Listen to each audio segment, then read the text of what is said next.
Eu sou gay, sou homossexual. Entrei para as estatísticas um pouco tarde, aos 26, mas costumo dizer que quando você é LGBTQIA+, nunca é tarde para virar uma estatística, né? Eu me assumi aos 17 anos, lá em São José do Rio Preto ainda, interior daqui de São Paulo. Não me assumi porque eu quis, digamos, uma mãe de um amigo da época descobriu que o filho dela era homossexual, e eu acho que tem um pouco disso das mães culparem alguém muito próximo no convívio do filho, que também seja, enfim, sempre culpar alguém ou alguma situação, mas nunca aceitar o fato, né? Quando eu fiz 21 anos, eu conheci um rapaz, né? Naquela época já tinha esse celular, então trocamos telefone, ele já era bem mais velho que eu, e aí eu tive meu primeiro relacionamento quando eu fui para casa dele. E aí a gente ficou um tempo junto. Eu sempre falei para ele que minha mãe não sabia, minha mãe já nesse período já tinha se separado do meu pai. Então, digamos que a minha família era domada, sabe assim? Estavam na coleira, eram homofóbicos na coleira. Ninguém falava o que queria pra mim, ninguém sentia vontade de fazer a crítica que dentro de si existia. Só não era externada porque sabiam da minha personalidade, sabiam do meu jeito e que preferiam evitar brigas. Mas nisso convivemos bem entre aspas, até os meus 26 anos. A gente pegou e terminou, e acabou que ele falou assim pra mim, que se um dia ele me pegasse com alguma outra pessoa, ele falou que ele ia acabar com a minha vida. Queria contar tudo pra minha mãe, queria contar tudo sobre meus irmãos, e que ele não ia me deixar em paz. Passou-se um tempo, eu conheci uma outra pessoa. E aí, o meu anterior, meu primeiro namorado, descobriu o telefone da minha casa e ligou pra minha mãe. Meu pai morreu em 2017 e aí minha mãe conheceu uma outra pessoa, um outro cara, que era um pouco mais grave do que o que meu pai foi a vida inteira.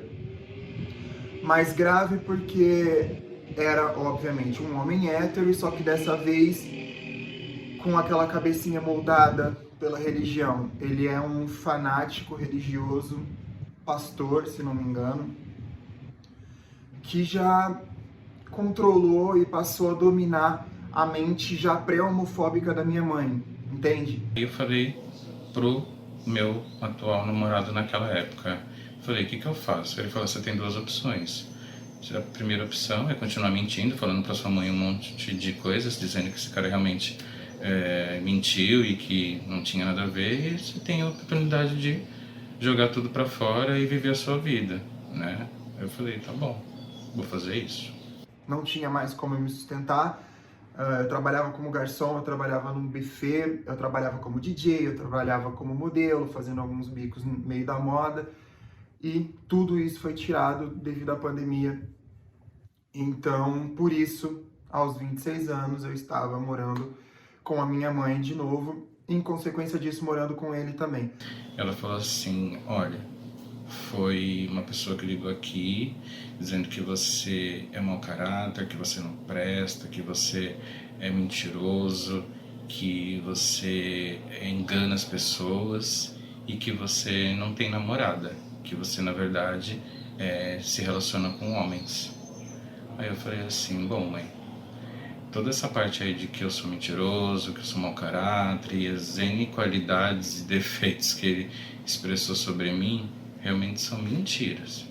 A única verdade que ele realmente falou é que realmente eu estou dormindo com um homem. Eu tava fazendo uma live no Instagram, eu sou muito ativo em rede social, e nessa live rolou algum assunto sobre a nossa comunidade, sobre a comunidade LGBTQIA+.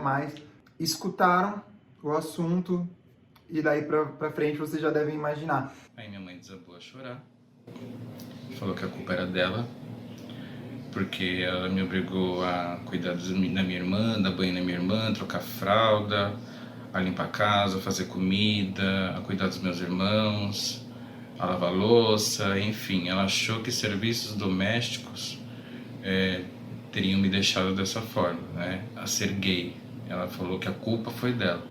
Vieram me questionar e nisso começaram ofensas homofóbicas, que nem, não sei se vale a pena repetir aqui, mas gravíssimas, que me deixaram totalmente desestabilizado a ponto de eu explodir. Aí, essa parte é a mais difícil.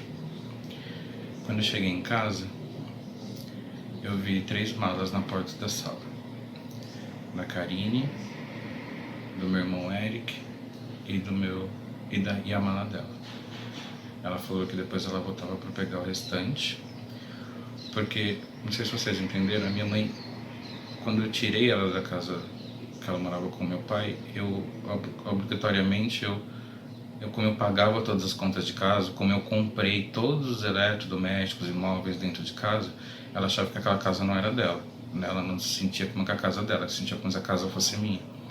Foi uma briga muito feia, a gente quase saiu na mão, até que eu vi a minha mãe no meio de nós dois e de frente pra mim. E eu chorando, desesperado, falei pra ela: mãe, olha o que tá acontecendo aqui. Você tá na briga, você tá no meio da briga entre eu e ele e tá de frente pra mim. Você tá vindo pra cima de mim junto com ele. Deveria ser o contrário, você devia estar de costas pra mim, indo pra cima junto com ele. E não deixar ele falar esse tipo de coisa pra mim, não deixar ele me tratar dessa forma. Essa casa não é dele, ele que chegou depois, eu sou seu filho. Eu não fui expulso da minha casa, mas a forma como a minha mãe me colocou, o afeto dela, que não foi nenhum, né, o carinho que eu não tive nesse período, a falta de cuidado, vamos dizer assim, não houve, não teve. E o fato dela me ignorar, simplesmente às vezes passar por mim dentro de casa, esbarrar em mim e simplesmente não falar absolutamente nada, foi o que me fez a sair de casa. Ela não tomou as atitudes corretas e nisso eu tive que arrumar as minhas malas e sair de casa e vir para São Paulo, sem eira nem beira, sobrevivendo pelo auxílio do governo. Eu não tinha onde ficar em Rio Preto, não tinha mais nada para mim em São José do Rio Preto. Eu penso que a gente nunca se cura permanecendo no lugar que adoeceu, ou perto das pessoas que te fizeram adoecer. Então eu sigo aqui longe e assim pretendo continuar. Essa é a minha história.